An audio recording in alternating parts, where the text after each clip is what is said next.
call the question. All in favor? All right, the agenda's been approved, and so at this time, we'll move into the bond resolution. Okay. Mr. Woodward, if you would, please, your presentation. Again, I'm Jim Woodward, law firm of Gray Cannell Woodward. I'm the county's and the authority's bond attorney for the bond transaction we'll be looking at. Price hopefully this June is what we're looking at. But also I have Kate Haygood with my summer clerk with us this summer. She's at Georgia State Law School and aspiring bond lawyer. And also Brian Husky is with Stiefel Nicholas. He'll be the underwriter for this transaction. So if you have any questions for him on the banking side, he's here as well. But this is the next step of the process that we talked about with you guys, I guess about 6 weeks ago. So what this is on the authority side is the bond resolution, which is the main bond document. It controls all the bond terms and approves the issuance of the bonds. I'll go through the terms in a little bit. But also approves us to go out to the market.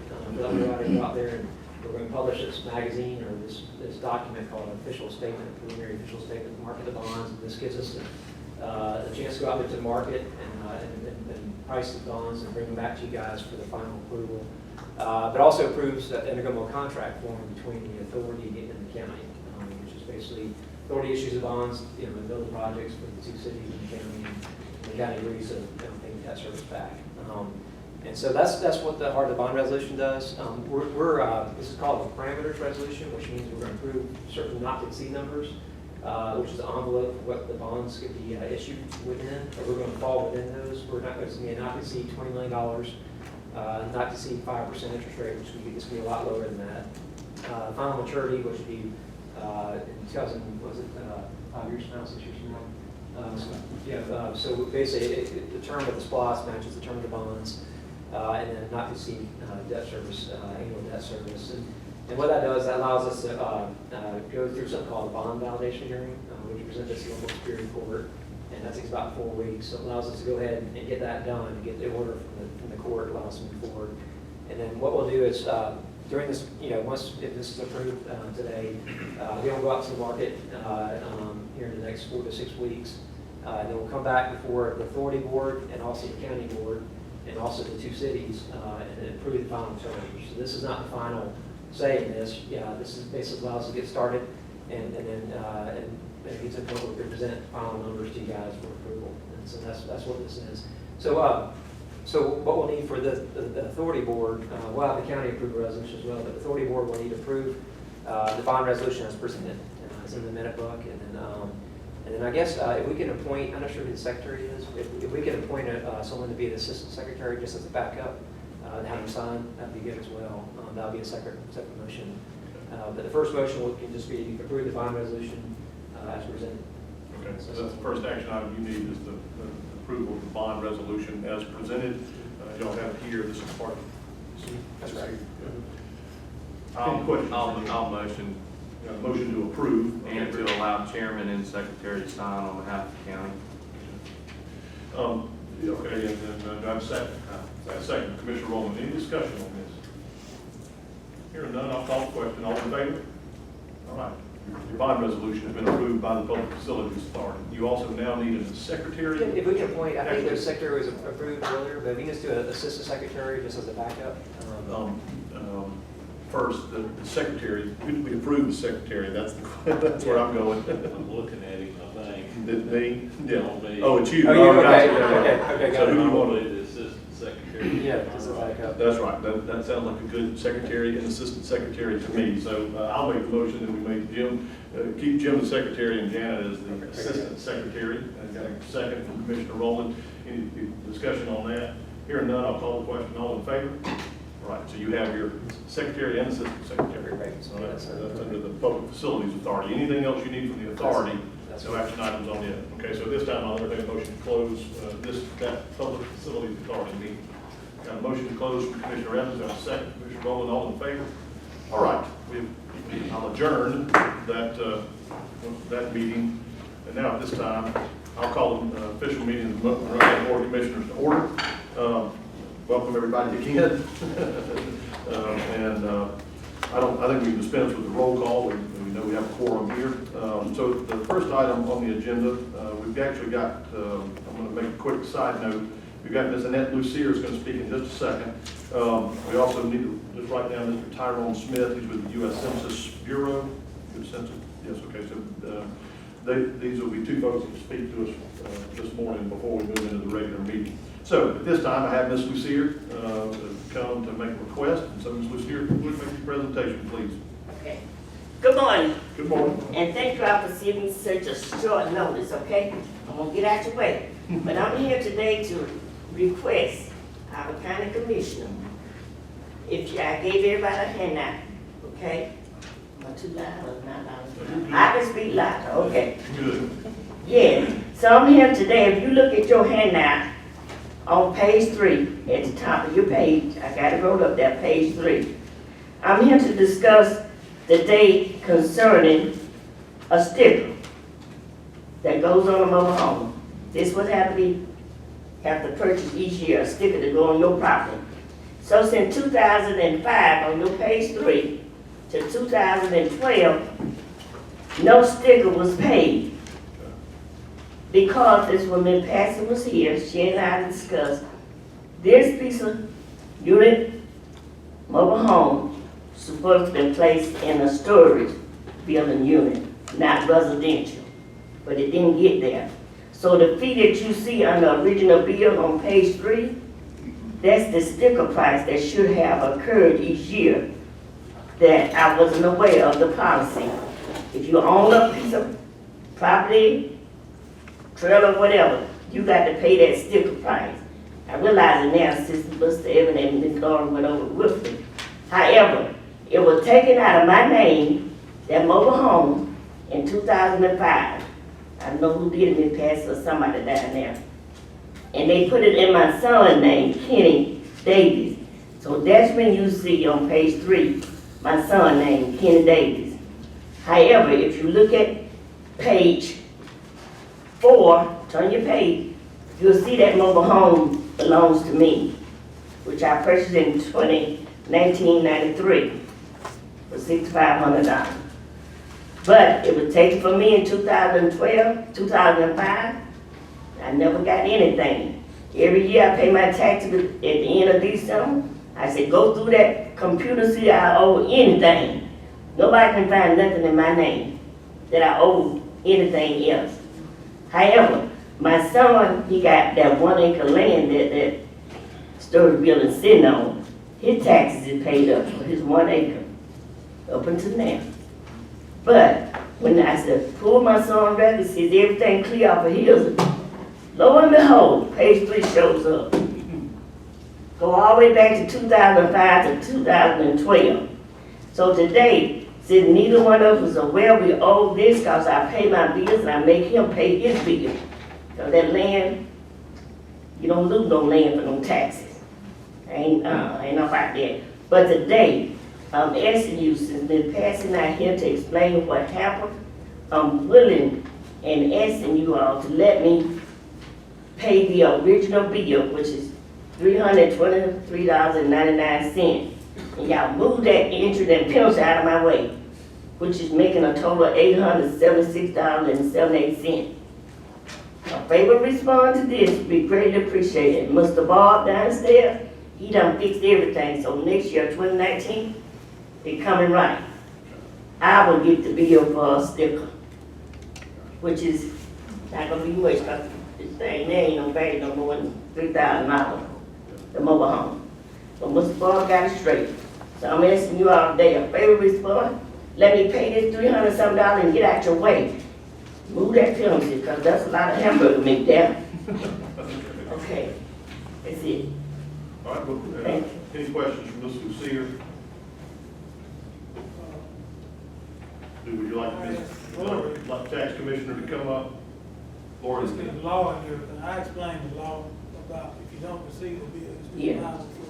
correct? And a couple of other things about the errors that occurred, in Laura's position, that she just collects the tax. That's her job. If they're not paid, she has to attach the penalty and interest on it. That's how it works. It's still not the law. As far as the title of the property between Miss Annette and her son, between both. Explain the rest of the law. If you got a question for Lori, she can explain it to you.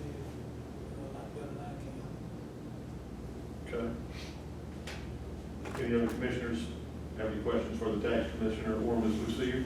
Just, I mean, is this, in a situation like this in the past, is this something that is, we've done and that we do? I mean, What's the precedent? Well, That's what you're Yeah. So I don't know what Ms. Patsy said, but I know as tax commissioners, we have to have something from the Board of Assessors to make a value change or to correct any error that was done on a tax bill. So if she spoke to Ms. Patsy and Ms. Patsy said she was gonna fix it, then she would have to get with the tax assessor's office to handle that. I don't know who was on board, I don't know when all this took place, but I just know that's just been, since I've been here, that's just the way it's been, is we have to get something in writing to change any value or to take off any interest or penalties from the tax assessor? from the taxes, right? Do we have any kind of paper trail of anything that between? This is what I gave you, I pull it out the machine. Right, I don't have anything. Nothing for passing. I think I've got an observation or a question that you kind of put together for a later date that has to do with if we've got a situation like this, that this goes back, what are the dates that it wasn't paid, 05 to 12? To 2012 plus still. But it was, the stickers were paid from 13 on. Well, so in 13, They I'm put- assuming Miss Lucia went to the tax assessor's office, is that correct? Yes, and we And paid. they combined it and made it one, so they included the mobile home now into her land taxes, so she just pays that bill at the end of the year. This is strictly just a mobile home that she's talking about, which is from January to April, is when those bills are due. The property was always, property that this is on, taxes were always paid by Ms. Lucia. And my son, And I yeah. think my question or issue just has to do with, you know, we've got 8 years, you know, of them not getting paid, but we didn't, I mean, other than sending the bill, we didn't do anything else? Or is there anything else we can do? What's the, Now, there are some collection costs where Patsy, sent letters. There's several $35 and like $150 collection fee on there. And I did tell Ms. Lucero that I could take those off. But that was all that I could remove, was just those, because they were so old. I could help her out in that way, but that was it. but we don't know the exact, we don't know what the exact amount is of the fees you're talking about, the collection cost. Yeah, I mean, for example, most years is it $35? so I got, it looks like three $35 fees and one $50 fee. I'm sorry, sorry. You're okay. Three $35 fees and one $50 collection fee. $155. And then there's $8 in mail fee. Obviously, she's coming in, so we can take that off as well. So I can remove the $8. Let me ask one thing now. Ms. Lucia said that, she mentioned that she didn't pay the annual sticker, but in the memorandum it says Ms. Lucia paid for the annual sticker on behalf of her son, but not the property tax. Is that correct? Because that's not what, I don't think that's what you said. The handout that I have you, I need to go back, the trailer was purchased 1993, taxes was paid, the sticker was paid from 1993 to 2005 for a sticker, this. After 2005, it was taken out of my name and that mobile home and put in my son's name.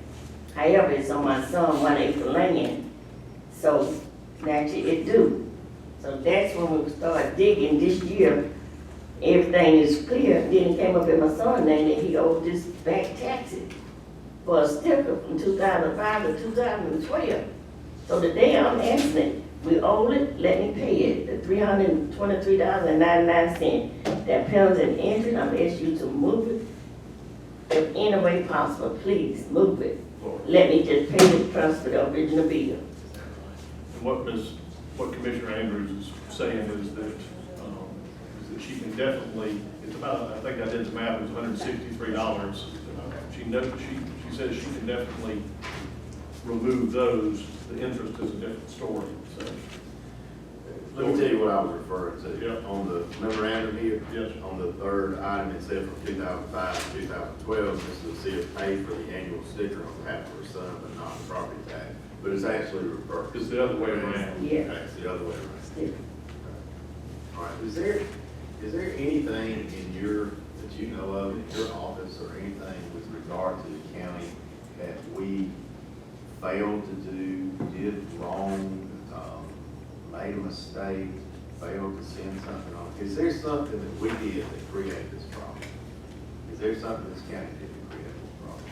Not that I am aware of at this point.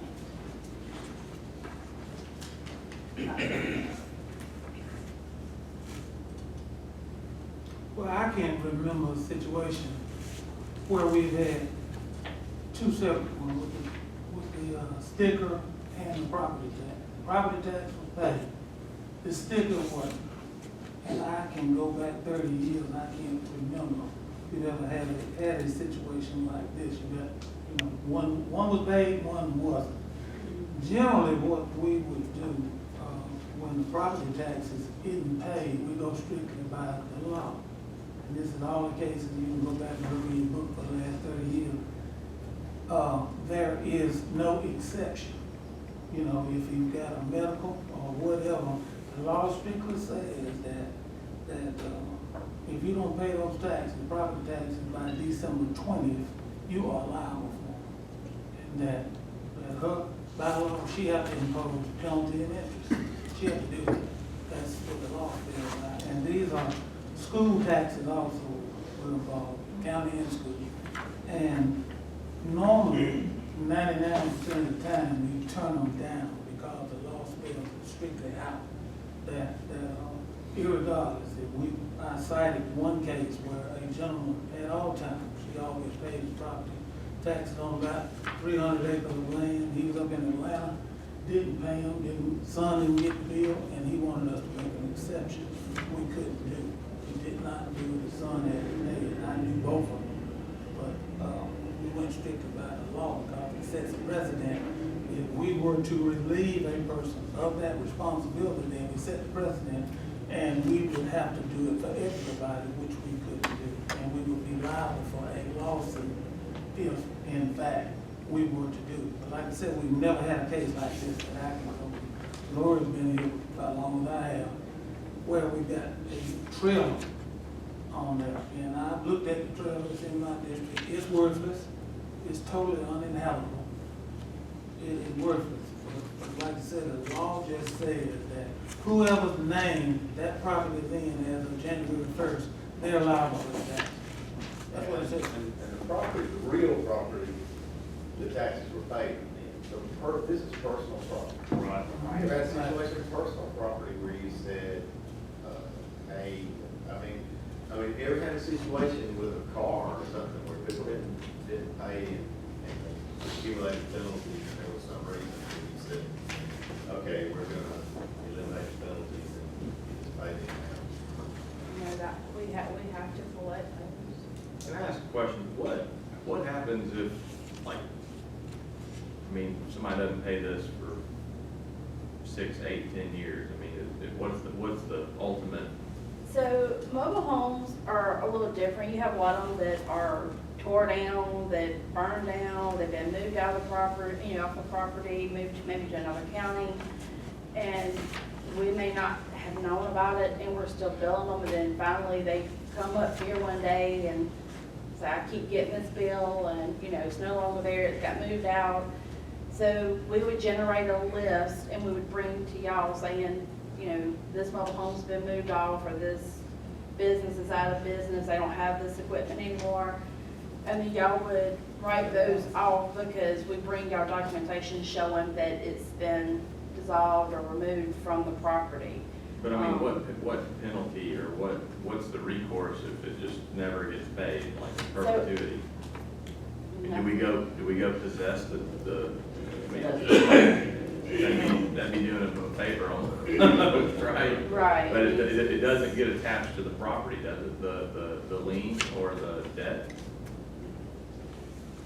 Because sometimes, I mean, they're balanced, I mean, we don't, it's just, it's hard to do mobile homes. Mobile homes is a different animal, basically. It's, when we go, it's, now this is combined in with a property, but we have some that's been moved off and we didn't even know it's moved off, so they may have back year taxes, well, I can't go chase down that mobile home that's not in our county anymore. Does that make sense? It does, I just don't, I still don't know what the recourse we would have, like if this bill just never got paid, I mean, what is there? You know, It just it keeps growing and growing and can you growing. recall a time or an instance like this ever? And just so you know, the concern I have is I know of at least one situation where somebody has come up here and asked for some relief on penalties and interest and been turned down, okay? Before my time. And so, you know, while I'm very sympathetic and actually personally I appreciate that you're here taking time out of your day and trying to reconcile this, particularly when it sounds like there's not a lot of recourse, you know? So you cannot think of an instance like this particularly, where it's been a trailer that's essentially dilapidated, that ultimately has no useful value.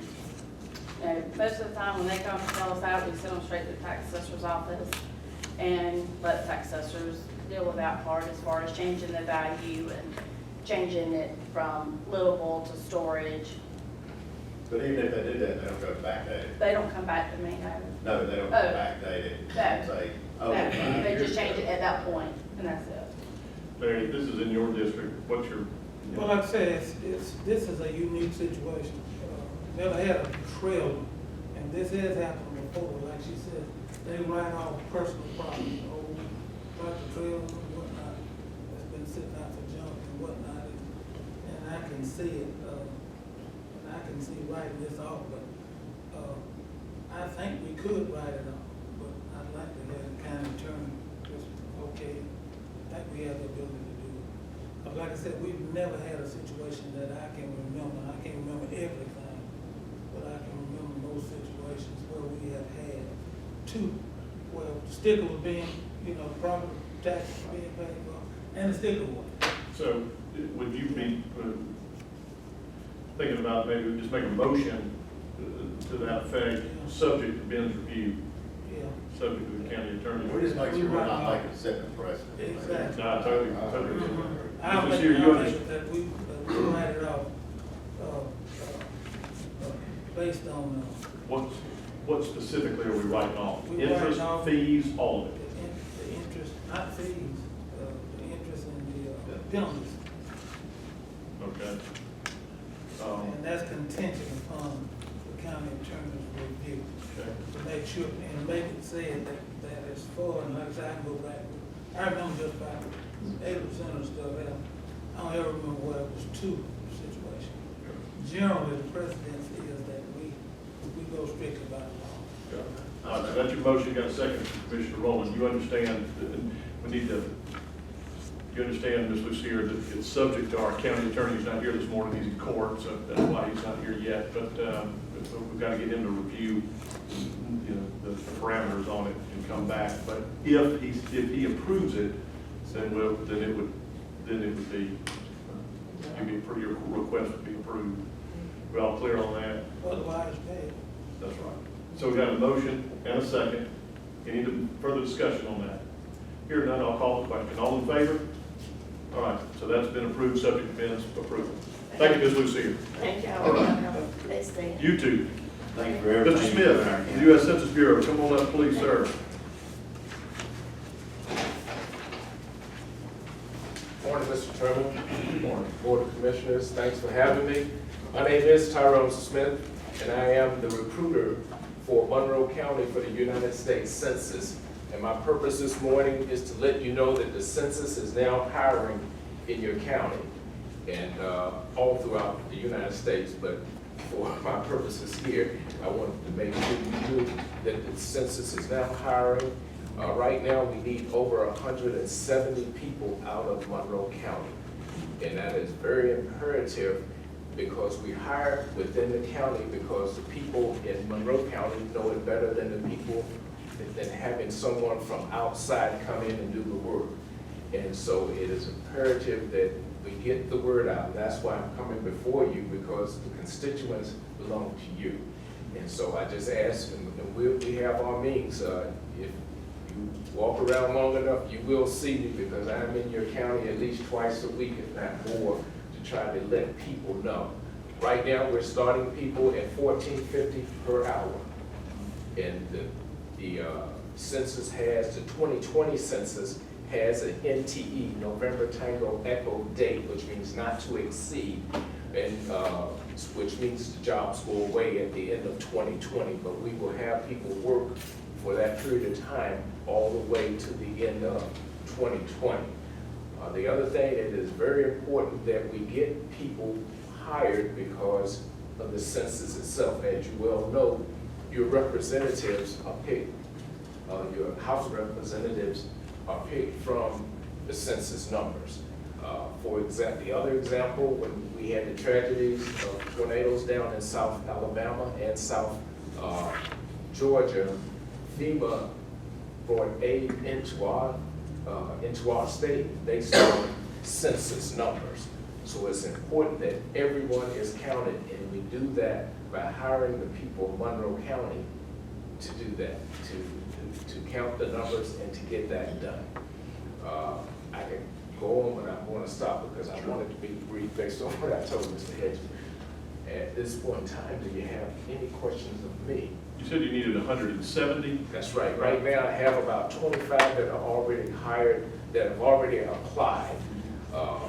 But we're going into what we call peak operations, and it's going to require at least another 170 more. Oh, okay. You've got 170 positions still to fill. Yes, What you're saying. that's Okay. exactly right. At $14.50 an hour? Yes, sir. Average, an estimate per week. Okay. Is it going to be, is it going to be a full-time work through that year? Is it going to be mostly part-time? And we've got our newspaper here, and I figured they can get that information and talk about it too, because that'll let folks know. Yes, the answer to your question is yes, there's full-time and part-time positions available. Okay.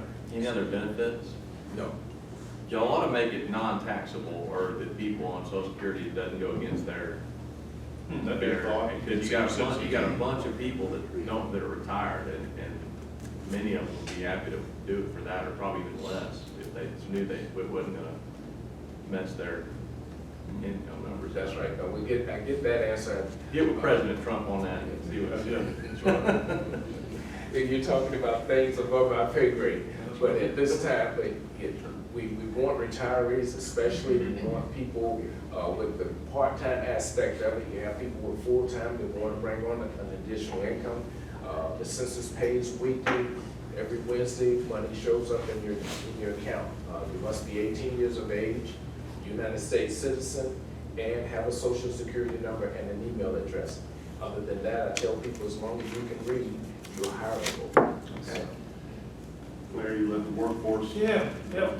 We need to get with us at the Workforce Development Center. We have a county workforce development center. Okay. And got a brochure right out there as you go out. Yeah, I'll make sure I take care of that. It's open right now.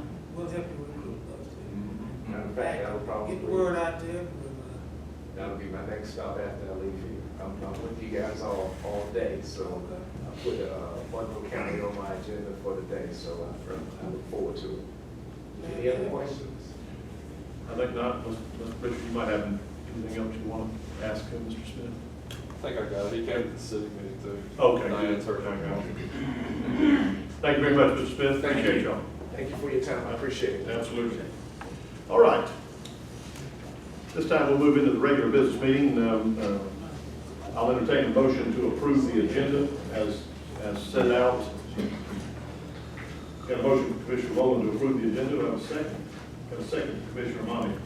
Any discussion? Hearing none, call the question. All in favor? All right, the agenda's been approved. Next item on the agenda is to approve the minutes from May 7th, 2019. What's the pleasure of the board? I'll motion to approve with the normal 30 days. Got a motion to approve, Commissioner Mommy, do I have a second? Got a second, Commissioner Rowland, any discussion on that? Hearing none, I'll call the question, all in favor? All right, the minutes have been approved. Next item on the agenda is Mr. Woodward again, so welcome back, and come on up and let's talk about the bond resolution.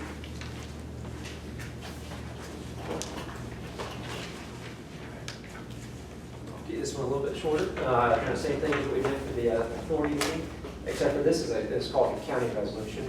The issuer of the bonds is the authority, they will be really the obligor under the bonds. And so what your county resolution does, it approves the form of the bond resolution that the authority just approved, with the same parameters, everything else we talked about.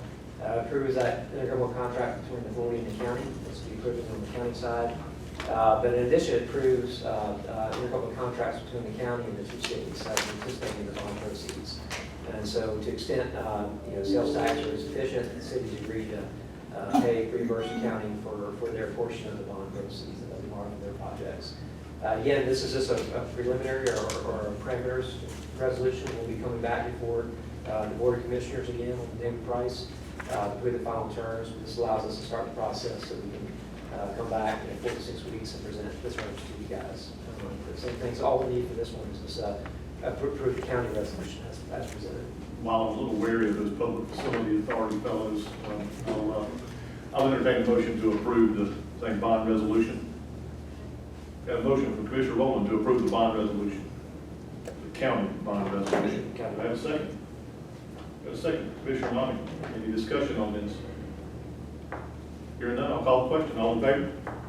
Mr. Woodward, that's your So work cut out for you. You're good, thank you. So, we got 3 resolutions for each authority in the county. You get the son's letter, you'll be the blue, and then the secretary will be pink, and then clerk will be yellows on these.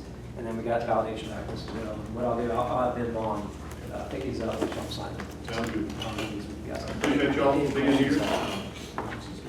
Right.